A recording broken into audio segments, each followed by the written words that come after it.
Okay, let's talk about ostomies. Okay, there are multiple different types of ostomy, and the word ostomy or stoma means an opening. Stoma actually comes from Greek and it means mouth or opening. Now, ostomies are surgically created opening. I'm going to go over the different types, but I just want to say that the nomenclature for ostomies usually has to do with what part of the body is being opened to create the ostomy. Let me give you an example. There's colostomy, there's ileostomy, there's tracheostomy, there's gastrostomy. Okay, there's colostomy. That means the colon is being opened. There's ileostomy. That means the ileum, or the piece of the small intestine, is being opened. Tracheostomy. That means your trachea is being opened. There's Jejunostomy. That means your jejunum, another part of your small intestine. Esophagostomy. That one's hard for me to say. Your esophagus is being opened.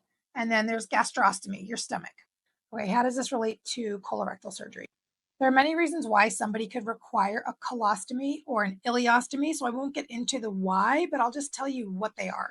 A colostomy means we could take any part of the large intestine and bring it up through the anterior abdominal wall, through your ab wall, and open it up so poop comes out into a bag. When it's a colostomy, it's the colon or the large intestine that's coming out. An ileostomy, which is the last part of your small intestine, same thing. We pull that through the anterior abdominal wall, we open it up, and that goes into a bag. There are a few different ways that we bring these up. One is called an end, and the other one is called a loop.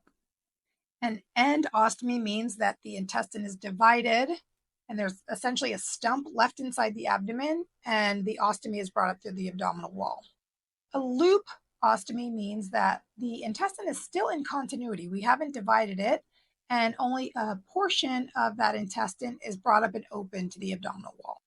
Functionally, for the patients, it's essentially the same thing. There's poop coming out of your abdominal wall into a bag.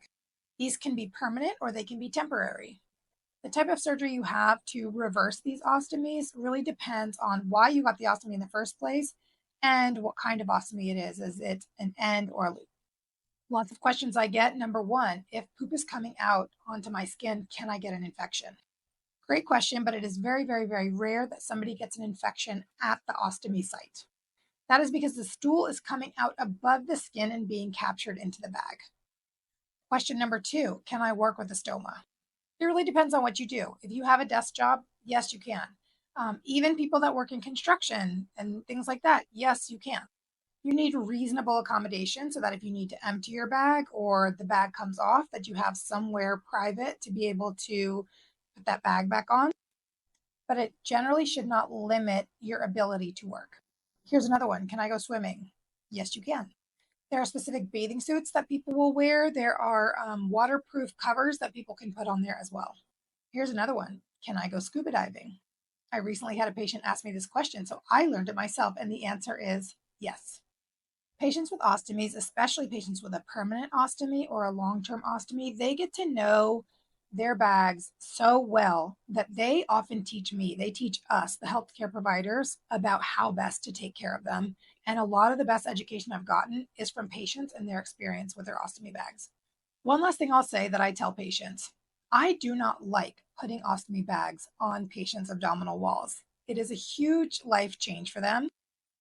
But the only reason I ever put an ostomy on somebody's abdominal wall is because it is necessary. There's either a blockage or an infection or a cancer or some reason that is life-threatening that they need an ostomy bag.